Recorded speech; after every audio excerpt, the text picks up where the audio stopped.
সাল্লাল্লাহু আলাইহি ওয়াসাল্লামের প্রতি আমরা সংক্ষিপ্ত দরুদ পেশ করছি। সাল্লাল্লাহু আলাইহি ওয়াসাল্লাম। পূর্বের অবগতি অনুযায়ী আজকের এই ইসলামে জলসায় আমার সংক্ষিপ্ত আলোচনার বিষয়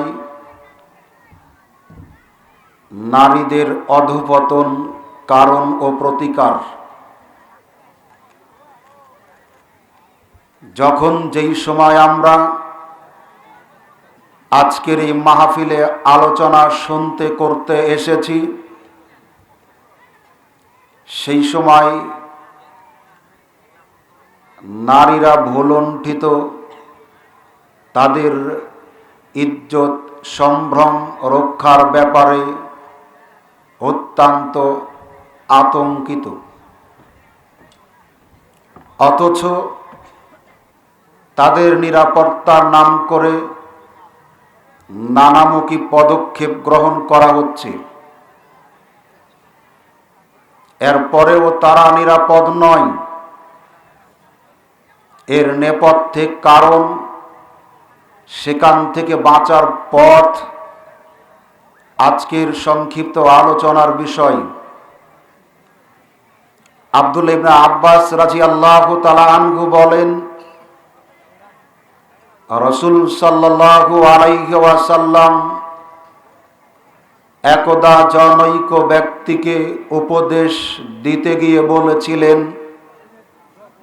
ইগতানিমু খামসান ক্বাবলা খামসিন। শোনো, তুমি তোমার জীবনের 5টি বিষয়কে গানিমাত মনে করো। 5টি বিষয় আসার আগে মানুষের জীবনে এমন 5টি জিনিস আছে, যেই 5টি জিনিসকে রাসূল সাল্লাল্লাহু আলাইহি ওয়াসাল্লাম অত্যন্ত দামি গানিমাতের মালের সাথে তুলনা করেছেন। 1, শাবাবাকা ক্বাবলা হারামেক। তুমি তোমার যৌবনকে গানিমাত মনে করো। বার্ধক্য এসে যাওয়ার আগে মানুষ চিরদিন যৌবক থাকে না। যখনই তার যৌবন চলে যায়, তখনই বার্ধক্য এসে যায়। এজন্য আল্লাহর নবী আমার আপনার যৌবনকে মূল্যায়ন করতে বলেছেন। 2, সেহাতেকা ক্বাবলা সাকামেক। তুমি তোমার সুস্থতাকে গানিমাত মনে করো। অসুস্থতা এসে যাওয়ার আগে মানুষ চিরদিন সুস্থ থাকে না। যখনই তার থেকে সুস্থতা চলে যায়, তখনই অসুস্থতা এসে যায়। অতএব আমরা যখন সুস্থ থাকি, এই সময়টাকে মূল্যায়ন করা উচিত। মসজিদে ঢুকেছেন, সুযোগ আছে 2 রাকাত পড়ার, আগে পড়ুন, তারপরে বসুন। এখন সুস্থ আছেন, পড়ছেন না, এমন একদিন আসবে পড়তে চাইবেন, অসুস্থতার কারণে পারবেন না। এখন সুস্থ আছেন, নফল 2-4টি সিয়াম পালন করার চেষ্টা করুন। যখন আপনি ইচ্ছা করবেন, অসুস্থতার কারণে হয়তো পেরে উঠবেন না। 3, গিনাকা ক্বাবলা ফাকরেক। তুমি তোমার সচ্ছলতাকে, সুদিনকে গানিমাত মনে করো। দুর্দিন আর অসচ্ছলতা এসে যাওয়ার আগে হয়তোবা আপনার জীবনের সাথে এই ঘটনা মিলেও যেতে পারে।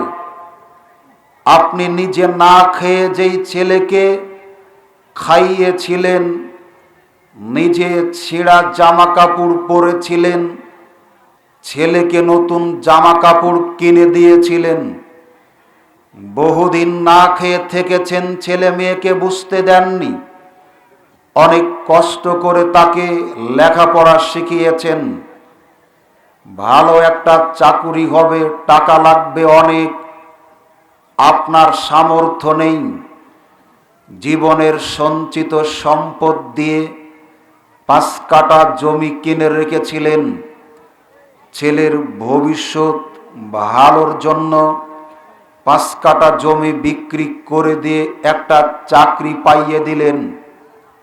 আজকে আপনার ছেলে বড় একটা চাকুরি করে, মোটা অঙ্কের বেতন পায়, ছেলে মেয়ে নিয়ে শহরে বসবাস করে, ফ্ল্যাট বাসা ভাড়া নিয়ে আপনার খোঁজ খবর নেয় না, আপনার খোঁজ খবর নিবে না, এটাই বাস্তবতা। আপনি আজকে অসুস্থ, ডাক্তার দেখাবেন, এই ছেলে সেই মেয়ের কাছে এতিমের মতো হাত পাততে হচ্ছে। আজকে আপনি অসুস্থ, ঔষধ কিনে খাবেন, আপনার ছেলে মেয়ের কাছে এতিমের মতো ধর্ণা দিতে হচ্ছে। রাসূল সাল্লাল্লাহু আলাইহি ওয়াসাল্লাম বলেছেন, তোমার জীবনে এই অসচ্ছলতা আর দুর্দিন নেমে আসার আগে তুমি তোমার সচ্ছলতাকে গানিমাত মনে করো। 4 ফারাগাকা কবলা শুগলেক, তুমি তোমার অবসরকে গানিমাত মনে করো। ব্যস্ততা এসে যাওয়ার আগে মানুষ চিরদিন সুস্থ থাকে না, যেমন অবসর থাকে নাও তেমন। যখন মানুষের জীবনের অবসর চলে যায় তখনই ব্যস্ততা এসে যায়। আপনাকেই বলছিলাম, অবসর আছেন বলেই তাস খেলে কাটাবেন, লুডো দাবা ক্যারাম বোর্ড খেলে কাটাবেন, এজন্য আল্লাহ আপনাকে অবসর দেন নাই। রাসূল সাল্লাল্লাহু আলাইহি ওয়াসাল্লাম বলেন, কিয়ামতের দিন আল্লাহ সুবহানাহু ওয়া তাআলা বলবেন, দেখো আমার এই বান্দার ফরজ সালাতের অবস্থা কি।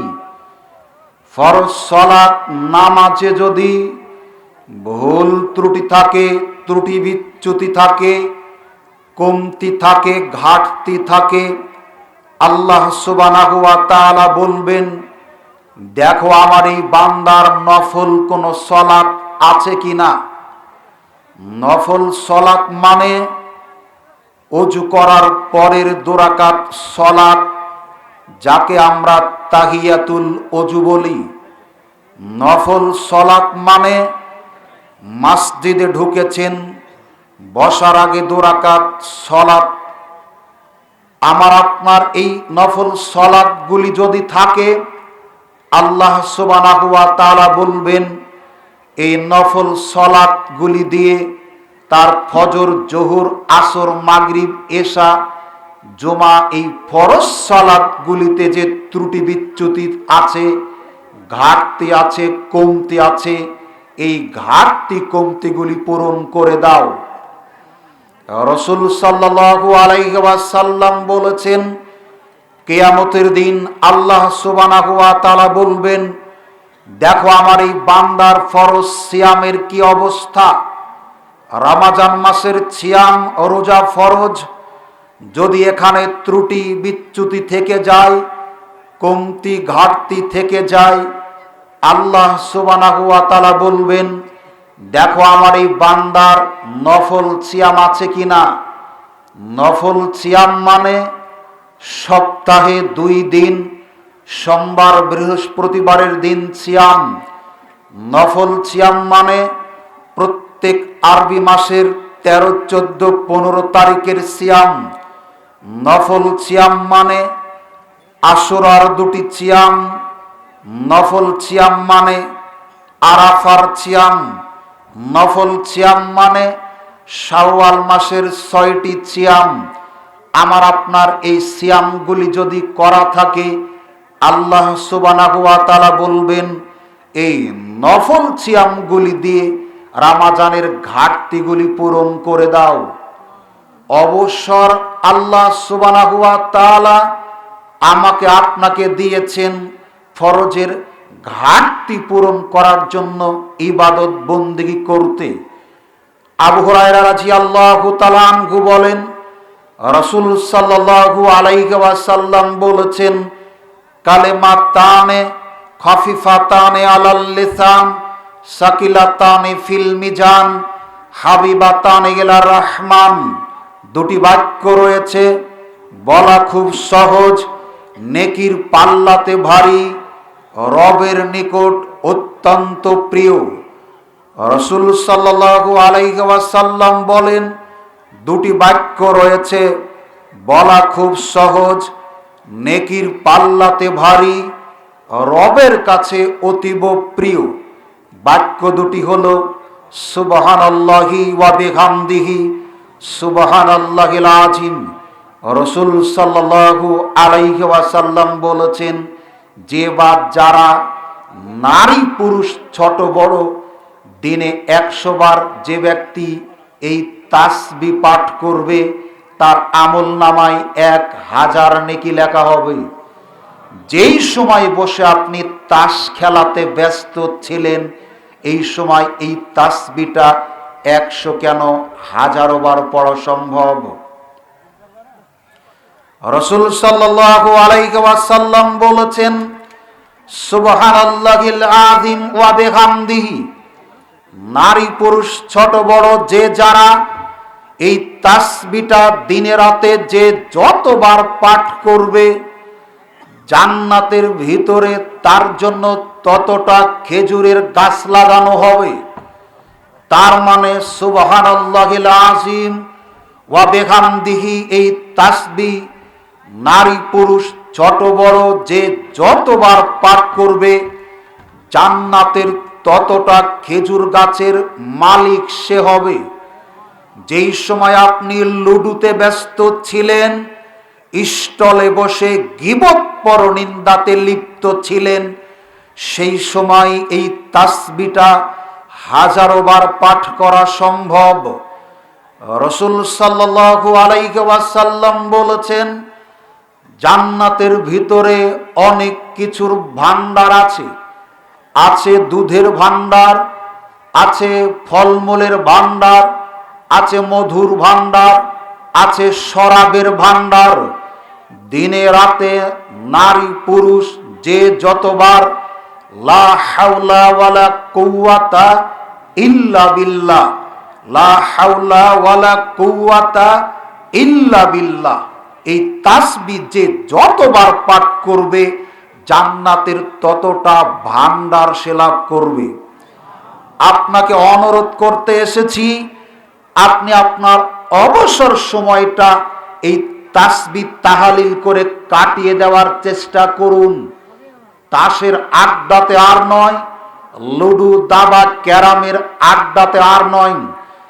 সাওবান রাদিয়াল্লাহু তাআলা আনহু বলেন, রাসূল সাল্লাল্লাহু আলাইহি ওয়াসাল্লামকে বলা হলো, আল্লাহর নবী, লাউ আলিমনা আইয়ুল মালে খায়রুন, আমরা যদি জানতাম উত্তম বস্তু কোনগুলি, উত্তম জিনিস কোনগুলি, ফানাত্তাখিজুহু, তাহলে আমরা ওই উত্তম জিনিসগুলিকে হেফাজত করে রাখতাম, নষ্ট হতে দিতাম না। রাসূলুল্লাহ সাল্লাল্লাহু আলাইহি ওয়াসাল্লাম বললেন, আফজালুহু লিসানুন জাকিরুন, ওই মুখ হলো উত্তম যেই মুখ আল্লাহর জিকির আজকার করে, তাসবিহ তাহলিল করে। 2 ওয়া কলবুন শাকিরুন, ওই অন্তর হলো উত্তম যেই অন্তর আল্লাহর কৃতজ্ঞতা প্রকাশ করে, আল্লাহর শুকরিয়া আদায় করে। 3 ওয়া জাওজাতুন মুমিনাতুন তুইনুহু আলা ঈমানিহি, ওই বউ হলো উত্তম যেই বউ, যেই স্ত্রী তার স্বামীকে দিনের কাজে, নেকির কাজে, সওয়াবের কাজে সহযোগিতা করে। স্বামী স্ত্রী 2 জনে 5 ওয়াক্ত পড়ে, ফজরের আযান শুনে যেই রাতে স্বামী আগে জাগে, স্ত্রীকে ডেকে জাগায়, উঠো ফজরের সময় হয়েছে। যেই রাতে স্ত্রী আগে জাগতে পারে, স্বামীকে ডেকে জাগাই, উঠো, ফজরের সময় হয়েছে। এইভাবে যেই নারী তার স্বামীকে দিনের কাজে, নেকির কাজে সহযোগিতা করে, এই নারী হলো উত্তম। আপনাকে বলছিলাম, আপনি আপনার অবসরকে এইভাবে মূল্যায়ন করার চেষ্টা করুন। 5, হায়াতুকা কাবলা মাউতেক, তুমি তোমার জীবনকে গানিমাত মনে করো মৃত্যু এসে যাওয়ার আগে। আমরা পৃথিবীতে এসেছি নির্দিষ্ট একটা সময়ের জন্য। মহান আল্লাহ বলেন, ইজা জাআ আজালুহুম ফালা ইস্তাখিরুনা সাআতাও ওয়ালা ইস্তাকদিমুন। মানুষের নির্দিষ্ট একটা সময় আছে। আপনি 2 টাকা দামের একটা বিস্কিটের প্যাকেট কিনে খাবেন, এই বিস্কিটের গায়েও লেখা আছে উৎপাদনের তারিখ, এই বিস্কিটের প্যাকেটেও লেখা আছে মেয়াদ উত্তীর্ণের তারিখ। কতদিন পর্যন্ত এই বিস্কিটটা খাওয়া যায়? বিস্কিট খাওয়ার একটা নির্দিষ্ট সময় আছে। পানির বোতলটা আছে, প্যাকেটজাত করার তারিখ তার গায়ে লেখা আছে। কতদিন পর্যন্ত খাওয়া যাবে এই তারিখটাও লেখা আছে। আপনি ভুল বুঝেছেন কিয়ামত পর্যন্ত বাঁচবেন, আপনার ভুল ধারণা বহুদিন বেঁচে থাকবেন, হয়তো এক সময় ইবাদত করব। জি না, আমার আপনারও একটা নির্দিষ্ট হায়াত আছে। রাসূল সাল্লাল্লাহু আলাইহি ওয়াসাল্লাম বলেছেন, আমরা যখন মায়ের পেটে ছিলাম 43 পরে আল্লাহ একজন ফেরেশতা সেখানে পাঠান। তারপরে ফেরেশতাকে বলেন, তুমি লেখো। ফেরেশতা বলেন, আমি কি লিখব? তখন আল্লাহ সুবহানাহু ওয়া তাআলা তাকে 4টি জিনিস লিখতে বলেছিলেন। তার একটা হলো আজালাহু, আপনি পৃথিবীতে এসে কত সাল পর্যন্ত বেঁচে থাকব, কত সালে আসব, আর কত সালে মৃত্যু হবে, এই হায়াতটা 43-এ লেখা হয়েছে। এখানে শেষ নয়। রাসূল সাল্লাল্লাহু আলাইহি ওয়াসাল্লাম বলেন, কাতাবাল্লাহুল মাকাদিরাল খালায়েকি কাবলা আন ইয়াখলুকাস সামাওয়াতি ওয়াল আরজা ওয়া 50 আলফা সানাতিন। আসমান জমিন সৃষ্টি করার 50,000 বছর আগে আল্লাহ সুবহানাহু ওয়া তাআলা আমাদের তাকদীরটা লিখে রেখেছেন। অতএব সাবধান, জীবনকে মূল্যায়ন করুন। এই জীবনের অনেক দাম, এই জীবনকে দিয়ে অনেক কিছু করা সম্ভব, তবে জাহান্নামের খোরাক হিসেবে গড়ে তুলবেন না। জান্নাতের বাসিন্দা হিসেবে, জান্নাতের উপযোগী হিসেবে গড়ে তোলার চেষ্টা করুন। আল্লাহ সুবহানাহু ওয়া তাআলা আমাদের সকলকেই সেই তৌফিক দান করুন, আমিন। বলছিলাম, বর্তমান দেশে নারীদের অধঃপতন, উত্তরের এর কারণ ও প্রতিকার। নারীদের অধঃপতনের কারণ আমরা যেটা মনে করি, 1 নম্বর, সেটা হলো ইসলামী শিক্ষার যথেষ্ট অভাব। এই জন্য নারীরা আজকে লাঞ্ছিত, বঞ্চিত, ইফটিজিংয়ের শিকার, ধর্ষণের শিকার। যদি তারা উপযুক্ত শিক্ষায় শিক্ষিত হতে পারত, তাহলে তারা তাদের ইজ্জত সম্ভ্রম রক্ষা করার ব্যাপারে যথেষ্ট হতো। তারা ইসলামী শিক্ষায় শিক্ষিত নয়, বিধায় তাদের আজকে সমাজে নানান ফিতনা ফাসাদের শিকার হতে হচ্ছে। না হলে আপনাকে দেখায়, অন্ধকার যুগে, ইসলাম যখন আসেনি, আইয়ামে জাহেলিয়াতের যুগে নারীদের কোনো সামাজিক মানমর্যাদা ছিল না, সমাজে কোনো দাম ছিল না। হাট বাজারে যেমন গরু ছাগল বিক্রি করা হয়, এইভাবে নারীদেরকে হাট বাজারে বিক্রি করা হতো। তারা পিতামাতার সম্পদে ভাগ পেত না। তাদের সন্তানরা, তাদের বৈমাত্রিক অথবা তাদের সৎ ছেলেরা যখন মারা যেত, তাদের স্বামী, অন্য স্ত্রীর সন্তানেরা তার এই মাকে ভোগ করার জন্য বন্টন করে পর্যন্ত নিত। নারীরা বাহিরে চলাফেরা করতে পারত না নির্বিঘ্নে, সর্বদাই আতঙ্কিত থাকত। শঙ্কিত থাকত, ইজ্জতের নিরাপত্তা জনিত অসুবিধায় ভুগত।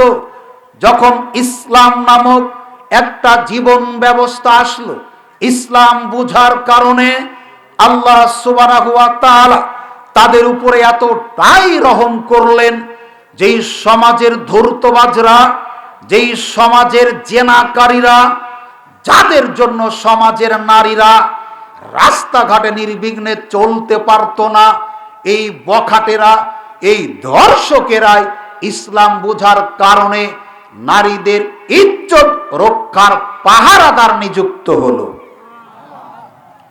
আজকে দেখেন শিক্ষা প্রতিষ্ঠানে আপনার এই হোয়াকুয়া এলাকায় হয়তোবা এখন থেকে 5-10 বছর আগে ম্যাট্রিক পাশের লোক ততখানি ছিল না, আজকে যতখানি আছে।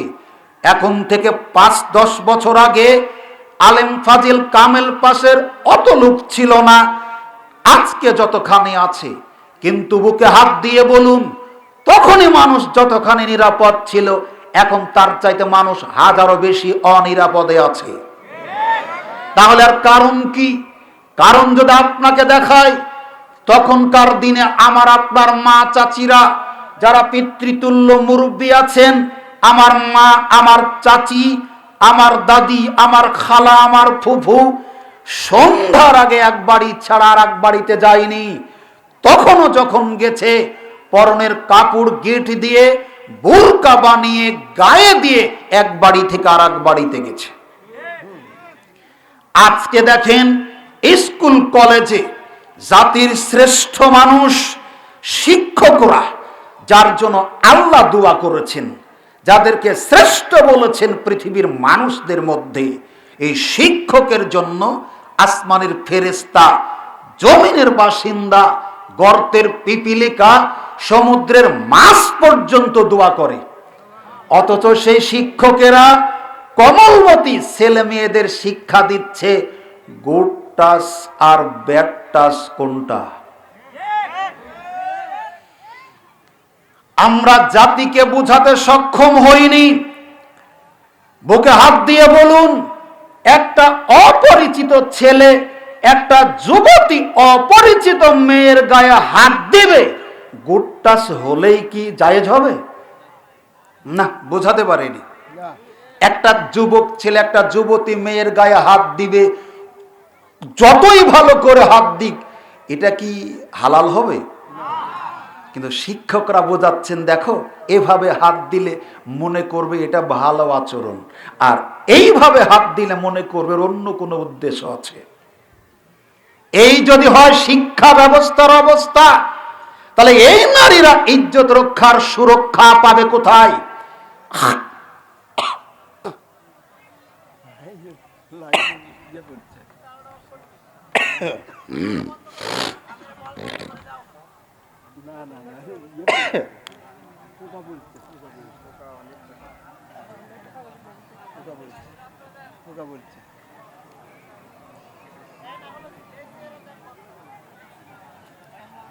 লাইটটা অফ করে দেন। সম্মানিত উপস্থিতি, বলতে চাচ্ছিলাম, আল্লাহ রাব্বুল আলামিন বলেছেন যে শিক্ষাতে কল্যাণ আছে, যে শিক্ষাতে আপনার মূল্যায়ন আছে, যে শিক্ষাতে মানুষের উপকারিতা আছে, যে শিক্ষাতে স্রষ্টাকে চেনা যায়, যে শিক্ষাতে সৃষ্টি তত্ত্ব সম্পর্কে জানা যায়, যেই শিক্ষাতে মানুষ তার মানবতা বুঝে, যেই শিক্ষাতে মানুষ বড়দের সম্মান বুঝে, যেই শিক্ষাতে ছোটদের স্নেহ করা বুঝে, এই শিক্ষায় যদি আমরা শিক্ষিত হতে না পারি, তার নারীদের ইজ্জতের সুরক্ষা দেওয়া সম্ভব হবে না। আর এটা একমাত্র সম্ভব ইসলামী শিক্ষার মাধ্যম দিয়ে, অন্য কোনো শিক্ষার মাধ্যমে নয়। সম্মানিত উপস্থিতি, দ্বিতীয় যেই কারণ, সেটা হলো মানবিক মূল্যবোধের অভাব। একজন মানুষ যখন ইসলামী শিক্ষায় শিক্ষিত হবে, মা কাকে বলে, চাচি কাকে বলে, বোন, খালা, ফুফু কাকে বলে, ছোট কারা, বড় কারা, এই মানবিক মূল্যবোধের চেতনা তার ভিতরে উদয় হয়।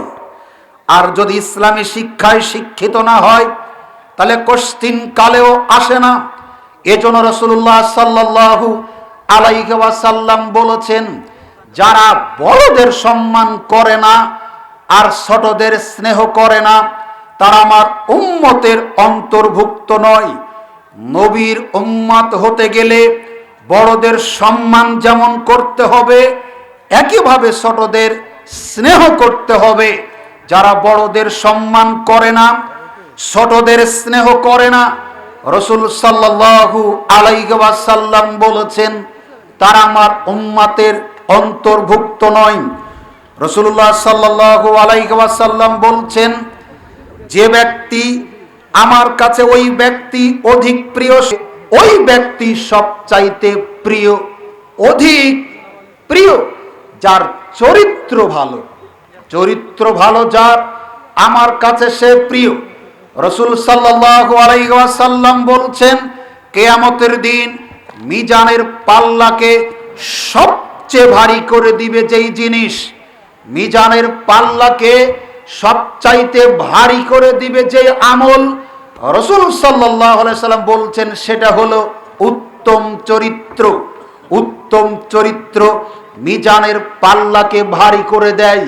একজন মানুষ যখন উত্তম চরিত্রের অধিকারী হবে, এই মানুষ পরনারীর প্রতি খারাপ দৃষ্টিতে তাকাতে কোশ্চিন কালেও পারবে না। দুশ্চরিত্রের লোকেরাই নারীদের প্রতি আসক্ত হয় বেশি, তারা ইফতিজার হয় বেশি, তারা ধর্ষক হয় বেশি। যারা চরিত্রবান মানুষ তারা লজ্জাস্থানের হেফাজত করে। সম্মানিত উপস্থিতি, 3 নাম্বার যেই কারণ আমরা মনে করি সেটা হলো অশ্লীলতা। অশ্লীলতার সয়লাভ যত বেশি হচ্ছে, নারীরা তত বেশি তার ইজ্জত হারাচ্ছে। অশ্লীলতার পরিমাণ যত বেড়ে যাচ্ছে, নারীরা তাদের ইজ্জত ততটাই হারাচ্ছে। এই অশ্লীলতা গোপন এবং প্রকাশ্য দুইভাবেই হয়ে থাকে। গোপন প্রকাশ্য অশ্লীলতার হাজারো মাধ্যম, তার মধ্যে গুরুত্বপূর্ণ একটা, অভিশপ্ত একটা, সবচাইতে বিপজ্জনক একটা হলো এই টাচ মোবাইল। সারা পৃথিবী ধ্বংসের যতগুলি কারণ, তার মধ্যে গুরুত্বপূর্ণ বড় একটা কারণ হলো টাচ মোবাইল। টাচ মোবাইল যার হাতে আছে, গোটা পৃথিবী তার হাতে আছে। টাচ মোবাইল যার হাতে আছে, গোটা পৃথিবী তার কাছে আছে। জাতিকে নষ্ট করেছে একদিকে সরকার, আরেকদিকে নষ্ট করেছে অভিভাবক। জাতিকে নষ্ট করেছে একদিকে সরকার, আরেকদিকে নষ্ট করেছে অভিভাবক। কিভাবে? জাতিকে বলেছে সরকার লেখাপড়া বন্ধ, অনলাইনে ক্লাস, অতএব ক্লাস 2-3-তেও যারা পড়ে তাদেরকে টাচ মোবাইল কিনে দাও। ওরা টাচ মোবাইলে পড়াশোনা করার চাইতে সেক্স করে বেশি, জেনা করে বেশি। ওদের হায়াতটা অধিকাংশ সময় খরচ করে ওখানেই। এই মোবাইল জাতির জন্য যতখানি আশীর্বাদ, তার চাইতে বেশি অভিশাপ। নাইলে আপনাকে দেখায়, আপনার জরুরি করা কথা 2-4 মিনিটে শেষ হয়।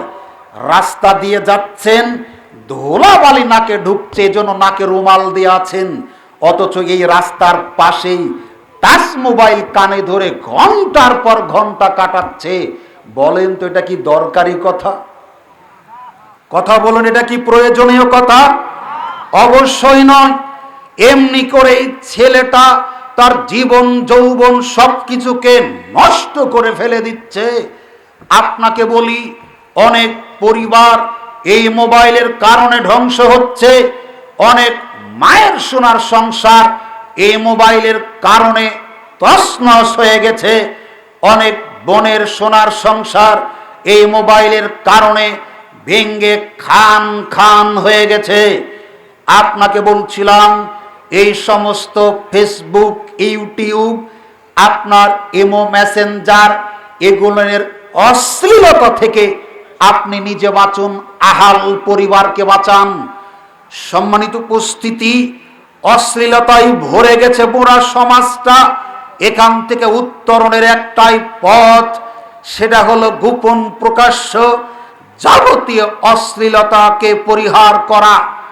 সম্মানিত উপস্থিতি, 4 নম্বর যে মাধ্যম এই অশ্লীলতা ছড়ানোর আমরা মনে করি সেটা হলো মাদকতা। মাদকতা চলবে যতদিন, ধর্ষণ ইফটিজিং থাকবে ততদিন। যেই দিন মাদক মুক্ত সমাজ হবে সেই দিন ধর্ষণ মুক্ত সমাজ হবে। যেই সমাজে মদ আছে, যেই সমাজে জুয়া আছে, সেই সমাজে শয়তানি আছে, সেই সমাজে জেনা ব্যভিচার আছে। রাসূলুল্লাহ সাল্লাল্লাহু আলাইহি ওয়াসাল্লামকে আল্লাহ সুবহানাহু ওয়া তাআলা বলছেন, ইয়া আইয়ুহাল্লাযিনা আমানু ইন্নামাল খামরু ওয়াল মাইসির ওয়াল আনসাবু ওয়াল আযলাম রিজসুম মিন আমালিশ শাইতান ফাজতানিবুহু লাআল্লাকুম তুফলিহুন। হে মুমিনরা, তোমাদের জন্য মদ, জুয়া, মূর্তির আস্তানায় যাওয়া, গণকি, লটারি হারাম করে দিলাম। রাসূল সাল্লাল্লাহু আলাইহি ওয়াসাল্লাম বলেছেন, প্রত্যেকটা মাদকতা আনয়নকারী বস্তুই হলো মদ, আর প্রত্যেকটা মদ হলো হারাম। রাসূল সাল্লাল্লাহু আলাইহি ওয়াসাল্লাম বলেছেন, যেটা বেশি খেলে বিবেকের ক্ষতি হয় এর কম হারাম। তিনি আরো বলছেন, যারা নিয়মিত নেশাদার দ্রব্য খায়, বিড়ি, সিগারেট, জর্দা, গুল, আলাপাতা, তারি, মদ, গাঁজা, হেরোইন, আফিম, চুরুট, বাংলা, ইংরাজি, ডাল, যত নামেই পরিচিত আছে না কেন, নিয়মিত যারা খায় তাদের খাওয়া তেমন অপরাধ, মূর্তি পূজা করা যেমন অপরাধ। তিনি বলছেন, নিয়মিত যারা মাদক দ্রব্য সেবন করে, আল্লাহর সাথে তাদের একটা চুক্তি আছে, তাদের সাথে আল্লাহর একটা অঙ্গীকার আছে, একটা চুক্তি আছে, ওয়াদা আছে। সেটা কি? তিনি কিয়ামতের মাঠে তাদেরকে তিনাতুল খাবাল পান করাবেন। অন্য বিবরণে এসেছে, তিনি বলছেন তাদেরকে রাগাদাতুল খাবাল পান করানো হবে। সাহাবীরা জিজ্ঞাসা করলেন, আল্লাহর নবী, তিনাতুল খাবাল কি? তখন তিনি বলছেন, জাহান্নামীদেরকে জাহান্নামের আগুন দিয়ে ঝলসানো হবে। এই ঝলসানোর ফলশ্রুতিতে তাদের দেহ থেকে রক্ত ঝরবে, ঘাম ঝরবে, পুঁজ বের হবে। রক্ত, পুঁজ, ঘাম একত্রিত করে একটা খাবার তৈরি করা হবে। এই খাবারের নাম হলো তিনাতুল খাবাল। যারা বিড়ি, সিগারেট, জর্দা, গুল খান, কিয়ামতের দিন তাদেরকে রক্ত, পুঁজ খাওয়ানো হবে। রাসূল সাল্লাল্লাহু আলাইহি ওয়াসাল্লাম বলছেন, 3 জন মানুষ কিছু সময় বেঈমান হয়ে যায় মুমিন হলেও। এক, যখন একটা মানুষ জেনা করে, যতক্ষণ জেনা করে ততক্ষণ তার মধ্যে ঈমান থাকে না। একজন মানুষ যতক্ষণ বিড়ি খায় ততক্ষণ তার ভিতরে ঈমান থাকে না। যতক্ষণ একটা মানুষ সিগারেট খায় তার মধ্যে ঈমান থাকে না। যতক্ষণ মুখের ভিতরে জর্দাগুল থাকে ততক্ষণও ঈমানদার থাকে না, মুমিন থাকে না। যখনই মানুষ বেঈমান হয় তাকে দিয়ে দুনিয়ার সব খারাপ কাজ করা যায়। এজন্য তিনি বলছেন, চোর যখন চুরি করে, যতক্ষণ চুরি করে তার ভিতর ঈমান থাকে না। যখন একজন জেনাকার জেনা করে তার ভিতর ঈমানদার থাকে না। যখন একজন মানুষ নেশাদার দ্রব্য খায়, মাদক দ্রব্য সেবন করে, তখন তার ভিতরে ঈমান থাকে না। ঈমান শূন্য 3 শ্রেণীর মানুষ। 1, যারা নেশাদার দ্রব্য খায়। 2, যারা চুরি করে। 3, যারা আপনার জেনা করে। এই 3 শ্রেণীর পাপীকে রাসূল সাল্লাল্লাহু আলাইহি সাল্লাম একই কাতারে দাঁড় করাচ্ছেন।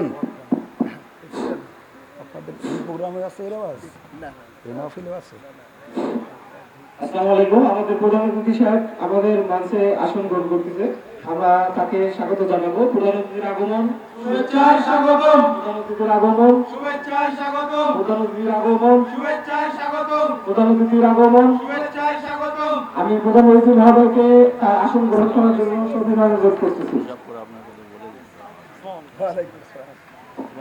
সম্মানিত উপস্থিতি, বলছিলাম সমাজে মাদক যতদিন থাকবে ততদিন নারীদের ইজ্জত সম্ভ্রমের গ্যারান্টি হবে না। আরো যদি আপনাকে দেখাই যে বিষয়টা, আল্লাহ সুবহানাহু ওয়া তাআলা বলছেন, ইয়াসআলুনাকা আনিল খামরি ওয়াল মাইসির কুল ফিহিমা ইসমুন কাবীরু ওয়া মানাফিউ লিন-নাস।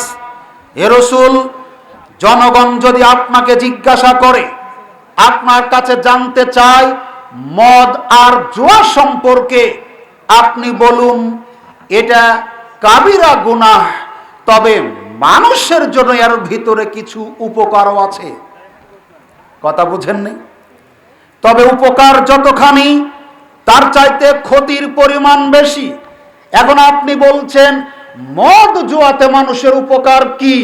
আপনাকে দেখায় এই ওয়াকুয়া এলাকায় গোটা গ্রাম মিলে হয়তোবা গাঁজার ব্যবসা করে হাতে গোনা 2-4 জন, কিন্তু বিপদগামী এই গ্রামের উঠতি বয়সের সব যুবক। আপনি বলুন তো উপকারের পরিমাণ বেশি না ক্ষতির পরিমাণ বেশি? আপনাকে বলছিলাম মদ জুয়া লটারিতে উপকার যতখানি তার চাইতে ক্ষতির পরিমাণ বেশি। বহু বিষয়ের হালকা সহজ একটা জিনিস আপনাদের বোঝায়। জানি না আপনার এই বগুড়া জেলাতে আছে কিনা, আমার নওগাঁ জেলার প্রত্যন্ত অঞ্চলে আছে। দেখবেন ডিমওয়ালারা লটারিতে ডিম বিক্রি করে। আছে আপনাদের এলাকায়? মানে একটা টিকিট কিনতে হবে 10 টাকাতে। 10 জন মানুষ টিকিট কিনা হয়ে গেলে ডিমটা পাবে। অথবা 5 টাকাতে টিকিট, 10টা টিকিট বিক্রি হয়ে যাওয়ার পরে ড্র করা হবে। যার নাম্বারটা উঠবে সে ডিম পাবে একটা। একটা ডিমের দাম কত বলেন না? কত দাম? 10 টাকাই হলো ধরে নিলাম তর্কের খাতিরে। কিন্তু লটারি টিকিট কিনেছিল কয় টাকা দিয়ে? 5 টাকা দিয়ে টিকিট কিনে ডিম পেল 10 টাকার। যে ডিম পেল সে লাভবান হলো না ক্ষতিগ্রস্ত হলো? কয়জন লাভবান হলো? একজন। চলো, ডিম কিনেছি, ডিম পাবার প্রত্যাশায় টিকিট কিনেছিল কয়জন? কত টাকা দিয়ে কিনেছে? আর 10 জনে 5 টাকা করে দিলে কয় টাকা হয়? একটা ডিমের দাম কত? বিক্রি হলো কয় টাকা দিয়ে? লাভবান হলো যে ডিম পেল সে, আর যে লটারি করলো সে। উপকৃত হলো 2 জন আর ক্ষতিগ্রস্ত হলো। আমি মনে করি যদি এটা বুঝতে না পারেন, আমার আর যোগ্যতার তহবিল শেষ। আপনাকে বোঝানো সম্ভব নয়। ছোট্ট একটা জিনিস দিয়ে বুঝালাম। আমেরিকার টিকিট আপনি যাবেন ব্যাংকে অযাচিত ভাবে, না চাইলেও কিনতে হয় আপনাকে। লক্ষ লক্ষ নয় কোটি কোটি মানুষ কিনে টিকিট, আমেরিকা যায় হাতে গোনা 2-1 জন। গোটা দেশের মানুষকে ফকির করে লাভবান হয় হাতে গোনা কয়েকজন। চলুন এখন আপনাকে দেখায় যেটা আলোচনার সাথে আছে। এই গাঁজার ব্যবসা করে হুয়াকুয়া গ্রামের 2-4 জন মানুষ 5 বছর আগে যারা রিক্সা ঠেলতো, যাদের হাতে মোবাইল থাকতো, হাতটা ফাটা থাকতো, মুসাফা করতেও কষ্ট হতো, আজকে তাদের হাতটা নরম তুলতুলে, কাজকর্ম কিছু নেই, খায় ভালো, চলাফেরা করে সেই জমিদারি স্টাইলে। তার মানে আর আস্তানা কোনো কিছুর আছে? তার মানে 2 নম্বরই ব্যবসা আছে। লাভবান হচ্ছে একজন, আর দুনিয়া পরকাল হারাচ্ছে গোটা গ্রামের উঠতি বয়সের যুবকেরা। এ কথায় আল্লাহ সুবহানাহু ওয়া তাআলা বলছেন, তারা যদি জিজ্ঞাসা করে মদ আর জুয়া সম্পর্কে, আপনি বলুন এটা কাবিরা গুনাহ, তবে মানুষের জন্য কিছু উপকারও আছে। তবে মনে রাখবে, উপকার যতখানি তার চাইতে ক্ষতির পরিমাণে বেশি। সম্মানিত উপস্থিতি, দিনী ভাই ও বোন যে যেখানে আছেন, বিনয়ের সাথে অনুরোধ করছি, দয়া করে আপনি মাদক ব্যবসা ছেড়ে দিন। আল্লাহ বহু দিক বিভাগ থেকে আপনার রুজির ব্যবস্থা করে দিবেন ইনশাআল্লাহ। যারা মাদক দ্রব্য সেবন করে নিজের পিতার সুনামকে ক্ষুণ্ণ করে দিচ্ছেন, যারা মাদকের সাথে জড়িত হয়ে আপনার বংশের সুনামটা ক্ষুণ্ণ করে দিচ্ছেন। ও ভাই, আপনাকে অনুরোধ করি, আপনি পথ থেকে ফিরে আসুন। আপনাকে দিয়ে বহু কিছু করা সম্ভব। আপনার দিকে চেয়ে আছে আপনার ভাই, আপনার বোন, আপনার দিকে চেয়ে আছে আপনার পিতামাতা, আপনার দিকে চেয়ে আছে আপনার গোটা পরিবার। আপনি আপনার জীবনকে নষ্ট করবেন না। ওই শুনুন, আল্লাহ সুবহানাহু ওয়া তাআলা বলেন হাদিসে কুদসি, কোন বান্দা যদি আমার উপরে তাওয়াক্কুল করে, আমার উপরে ভরসা করে, আমার উপরে নির্ভর করে, তাহলে আমি আল্লাহ ওই নির্ভরকারী নারী পুরুষকে ওইভাবে রিজিক দিই, ওইভাবে খাবারের ব্যবস্থা করে দিই, যেইভাবে আমি একটা পাখির খাবারের ব্যবস্থা করে দিই। একটা পাখি সকালবেলা বাসা থেকে বের হয় খালি পেটে, সন্ধ্যাবেলাতে বাসায় ফিরে আসে উদর পূর্তি করে। অজানা অচেনা উৎস থেকে আল্লাহ সুবহানাহু ওয়া তাআলা একটা পাখিকে যেভাবে রিজিক দেন, আপনি বিশ্বাস করুন, আপনি বিশ্বাস করুন, আপনি বিশ্বাস করুন, আপনি মদের ব্যবসা ছেড়ে দিন, আপনার অজানা উৎস থেকে হালাল ভাবে আল্লাহ আপনার রিজিকের ব্যবস্থা করে দিবেন। এভাবেই তিনি বলেছেন, ওয়ামা মিন দাব্বাতিন ফিল আরজি ইল্লা আলাল্লাহি রিজকুহা। শুনে রাখো পৃথিবীর মানুষেরা, তোমরা এ ধারণা করো না আমি তোমাদের রিজিক দিব না, বরঞ্চ শুনে রাখো পৃথিবীতে এমন কোন চতুষ্পদ জন্তু পয়দা করিনি যার রিজিকের ব্যবস্থা আমি করিনি। বলুন তো কুকুরের রিজিক দেন কে? বলুন তো শুকুরের রিজিক দেন কে? কুকুর শুকুরের রিজিক যে আল্লাহ দিয়ে থাকেন, আমরা সৃষ্টির সেরা, তার সৃষ্টিতে আমাদের রিজিক আল্লাহ দিতে পারেন না? কথা বলুন, দিতে পারেন না? এজন্য আপনাকে বিনয়ের সাথে অনুরোধ করি, অনুগ্রহ করে আপনি আপনার মদের ব্যবসা ছেড়ে দিন। যেই যুবক ভাইয়েরা মাদকতার সবলে আক্রান্ত হয়েছেন, আপনি আপনার জীবনকে ওখান থেকে ফিরিয়ে নিয়ে আসার চেষ্টা করুন। আপনার জীবনের অনেক দাম। সম্মানিত উপস্থিতি, এই মদ পান যখন একজন মানুষ করে, তার বিবেকের বিকৃতি ঘটে, তার ব্রেন ঠিক থাকে না, তার জ্ঞান ঠিক থাকে না। ব্লাউজ মনে করে পেটিকুট গায়ে দেয়, পেটিকুট মনে করে ব্লাউজ গায়ে দেয়, মাকে ডাকে বউ বলে, বউকে ডাক দেয় মা বলে। এই কিসমের লোক সমাজে যদি চলে, 12 ফিটের একটা রাস্তা নেশাদার দ্রব্য পান করে মাতলামি করতে গিয়ে সমস্ত রাস্তাটা তার একলাই লাগে। ও মনে করে ক্ষণিকের জন্য আমি পৃথিবীর মালিক হয়ে গেছি। তার হিতাহিত জ্ঞান থাকে না। এর মাধ্যম দিয়ে একটা নারীর ইজ্জত লুণ্ঠিত হয়, এর মাধ্যম দিয়ে মহিলারা ধর্ষণের শিকার হয়, এর মাধ্যম দিয়ে সমাজে নানান অপরাধ প্রবণতা জেঁকে বসে। এজন্য নারীরা যদি আতঙ্ক মুক্ত থাকতে চায়, ধর্ষণ মুক্ত থাকতে চায়, ইজ্জত সম্ভ্রমের গ্যারান্টি নিরাপত্তা নিয়ে বসবাস করতে চায়, তাহলে সমাজ থেকে মাদকতা নির্মূল করতে হবে। সম্মানিত উপস্থিতি, নাম্বার 5, যার জন্য নারীদের নিরাপত্তাহীনতা চলে, সেটা হলো পর্দাহীনতা। কিহীনতা? কিহীনতা? পর্দা তো বাংলাদেশের বাঙালিরা বোঝে না। পর্দা আছে টেলিভিশনে, পর্দা আছে ঘরের দরজায়, পর্দা আছে জানালাতে, কিন্তু যেখানে পর্দা থাকার কথা এখানে পর্দা নেই। পর্দা কাকে বলে জানিও না। আমরা মনে করি, অনেক মহিলা বলেই ফেলে, আশ্চর্য, তুমি জানো না কি দেবরের সাথে কথা বলা যায়, কিন্তু ভাসুরের সাথে কথা বলা যায় না। রাসূল সাল্লাল্লাহু আলাইহি ওয়াসাল্লামকে জিজ্ঞাসা করা হলো দেবর আর ভাসুর সম্পর্কে, তখন তিনি বললেন, মৃত্যু যেমন দেবর আর ভাসুর তেমন। ঠিক বলছেন, না বুঝে 2-4 জন, যারা বুঝে ওরা বলেইনি। পর্দা ওরা বুঝেনি, এজন্য ঠিক বলছে, আর যারা বুঝেছে এজন্য কথা বলেনি। আশ্চর্য। পর্দা আমরা বুঝি না, মাহরাম, গায়ের মাহরাম আমরা বুঝি না, তাহলে আমাদের নারীরা ইজ্জতের সুরক্ষা পাবে কি করে? আশ্চর্য। পরিচয় করিয়ে দিতে দিতে দিতে দিতে ক্লাসমেটদের নিয়ে এসেছে, বলছি আমার বাল্যকালের প্রাইমারির বন্ধু, তো ওর বউ ওর সাথে গলাগলি করতে করতে মনে হচ্ছে একসময় কোলাকুলিও করবে। আশ্চর্য, এত ইতর অসভ্য এদেশের মানুষেরা। পর্দা বুঝে না, দেবর ভাসুর বুঝে না। আল্লাহর নবী বলছেন, মরণ যেমন দেবর ভাসুর তেমন। দেবর ভাসুরের সাথে যদি দেখা করা না যায়, পর্দার আড়াল ছাড়া যদি কথা বলা না যায়, জনগণের সামনে কথা বলা যায় ঠিক এই কয়েকজনে শুধু বললেন যায় কি? তাহলে বলান কেন? আমার বউ বলে কেন? আমার মা বলে কেন? আমার চাচি খালা ফুফু বলে কেন? আপনি কথাও বলাবেন, ধর্ষণও বন্ধ করবেন, দুটা তো একসাথে হবে না। আল্লাহর নবী বলেছেন, দুইজন পুরুষ খালি গায়ে এক কাপড়ের নিচে ঘুমায়ও না। পরস্পর দুই নারী এক কাপড়ের তলে ঘুমায়ও না। একজনের সৌন্দর্যের বর্ণনা আর একজনের কাছে করো না।